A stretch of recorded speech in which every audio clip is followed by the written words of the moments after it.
ħankunu qegħdin nitkellmu issa dwar xi ħaġa totalment differenti, ħankunu qegħdin nitkellmu dwar l-arti marzjali magħna u kif elenkajtilkom ukoll ftit aktar kmieni wkoll fl-introduzzjoni tal-programm ħankunu qegħdin nitkellmu wkoll dwar is-self defense li hija marbuta fil-fatt. Magħna biex nitkellmu dwar dan għandna lil Mark Spiteri mill-Malta Self Defense Academy, grazzi ħafna tal-li qiegħed magħna.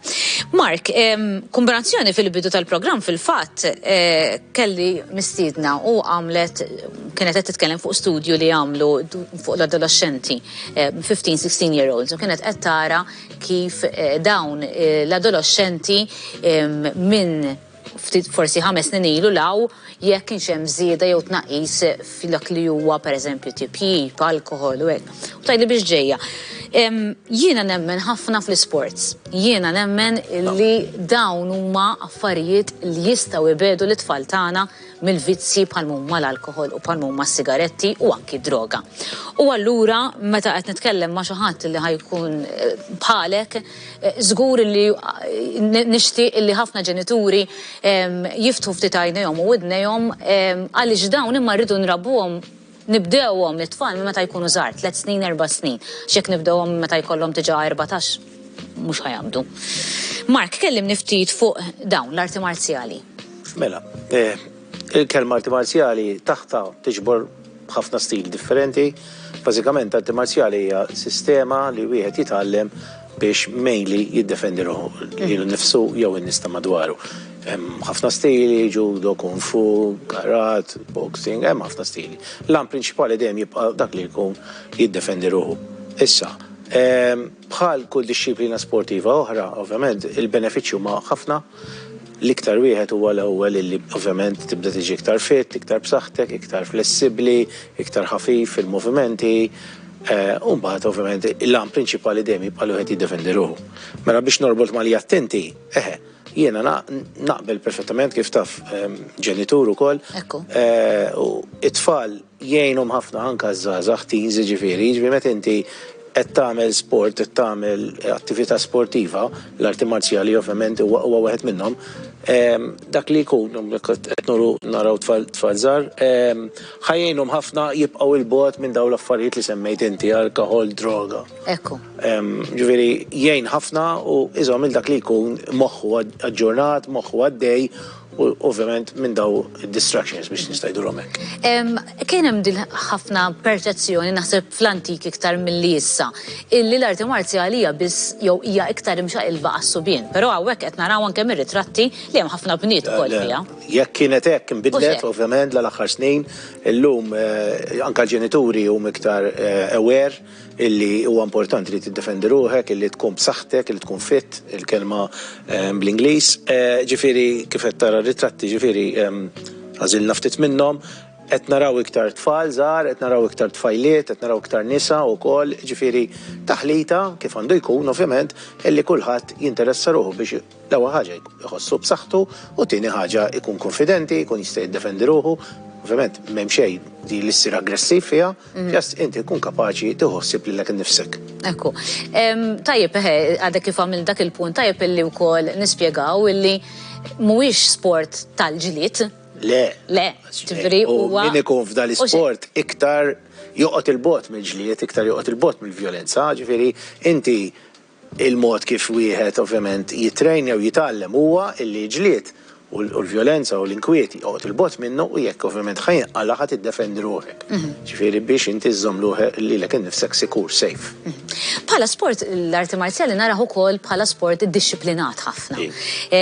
U naħseb li ma jikkontrollax biss il-ġisem, imma anke l-moħħ u xekk, ġifieri titħlu wkoll f'dik is-saħħa li dik is-saħħa mentali. Iva, hija parti kbira mill-arti marzjali hija l-parti fiżika li tkellimna fuqha, u bagħad hemm il-parti kif qed tgħid inti interna, ġifieri li tkun b'saħħtek mentalment, li tikkontrolla l-emozzjonijiet tiegħek, il-ħsibijiet, l-azzjonijiet tiegħek, li tkun dixxiplinat, li tkun konfidenti fik innifsek, fik ġib ruħek.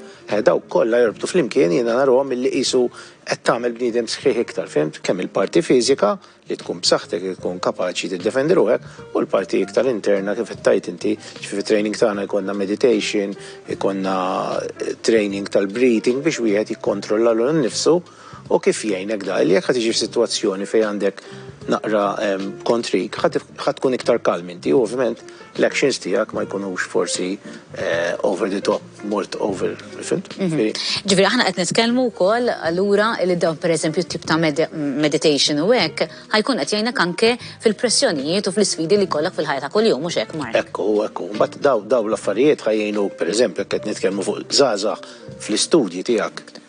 Ebek l-università? Kenna demonstration università ilu ftit dak. Okay.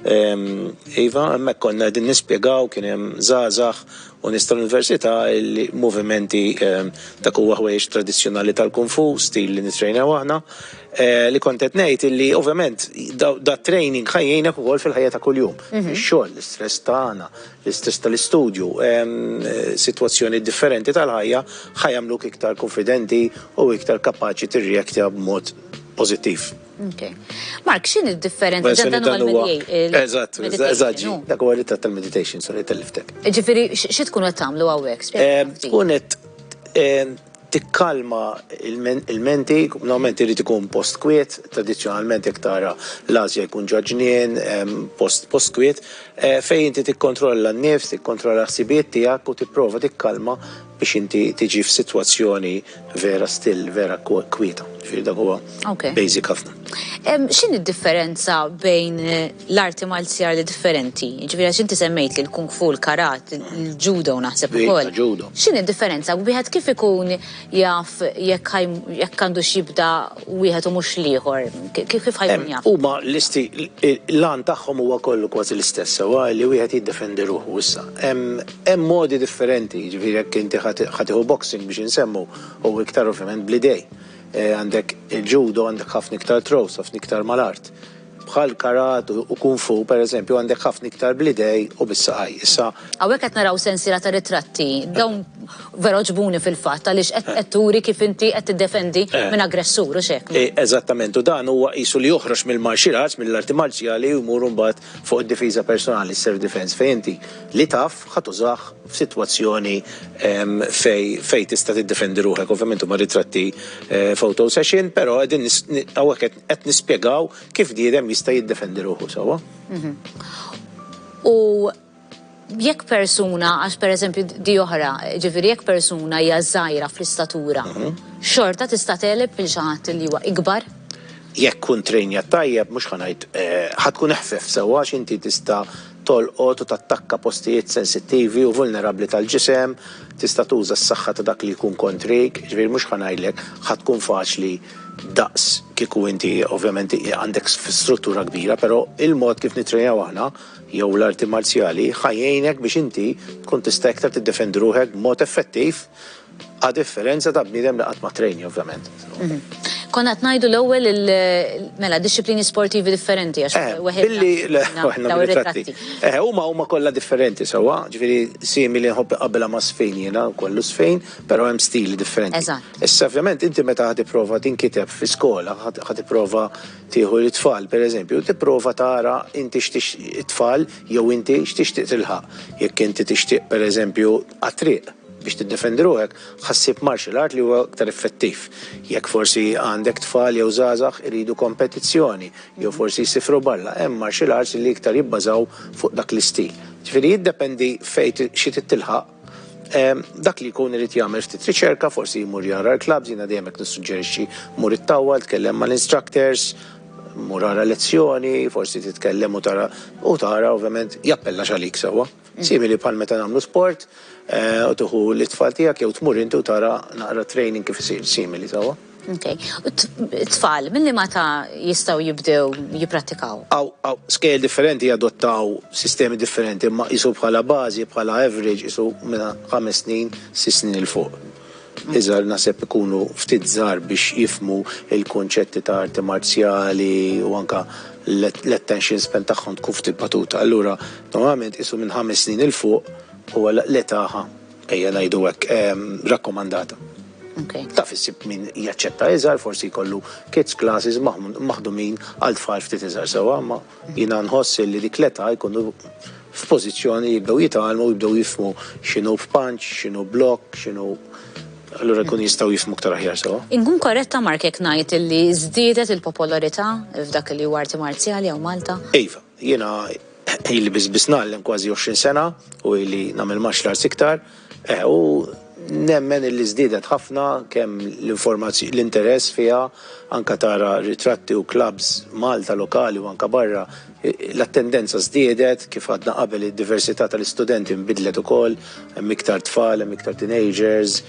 Malta llum anke il-popolazzjoni nbidlet għandna ħafna barranin il-jum iktar aware, so l-interess żdied għaw iktar varjetà anke Malta ġifieri ta' arti marzjali dak li jkun ġifieri jista' jara xaw.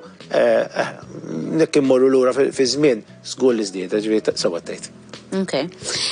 U ovvjament mbagħad patila ġifieri mill-età ta' 5-6 snin jistgħu jiqpaw tilajn hemm xi età massima jew Le, età m'hemmx, ġifieri ngħidlek jien għandi studenti żgħar, teens, żgħażagħ u għandi nies ikbar minni ġifieri l-età ma tagħmilx differenza, l-importanti ovvjament li tkun fit, mhux qed ngħidu li tkun xi atleta, però tkun tista' tagħmel ċertu movimenti u minn hemm mbagħad tibda ovvjament dejjem tiġi iktar b'saħħtek, iktar flessibbli u tista' tkompli mal-lezzjonijiet normali again bħal kull sport ieħor. Imma m'hemmx età isma' għandek dileta ma tistax tinkiteb. Anke naraw videos u hekk fuq social media u martial artists betajiet avvanzati ħafna, ġifieri m'hemmx limit. X'inhu fl-opinjoni tiegħek l-ikbar benefiċċju?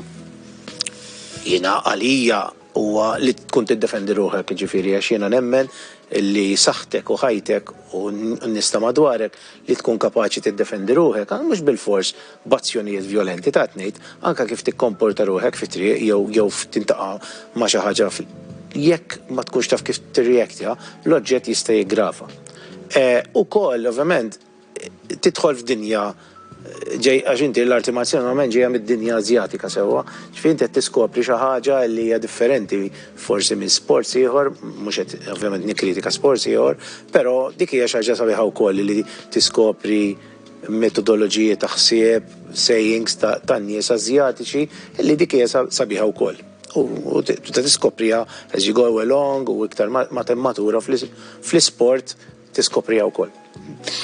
Dan huwa wkoll sport fejn tavvanza minn livell għal ieħor u x'hekk, jiġifieri għandek il-famużi belts bil-kuluri differenti. Iva, kuluri differenti, tradizzjonalment jibda mill-abjad white li huwa beginner u intu għaddej ma' traġitt tal-isport dejjem jiskuraw hemm eżami li hu normalment huwa eżami fiżiku u dejjem ma jgħaddi żmien dejjem jiskura dejjem jitqal naqra l-eżami u mbagħad finalment mhux qed ngħid li huwa l-aħħar stage, però il-black belt, iċ-ċinturin iswed li qisu huwa il-mira ta' ħafna nies, però mbagħad wara hemm wieħed jista' jibqa' jistudja u jibqa' jimmatura fl-arti marzjali li jkun qed jagħmel. Proset, interessanti ħafna Mark, grazzi ħafna.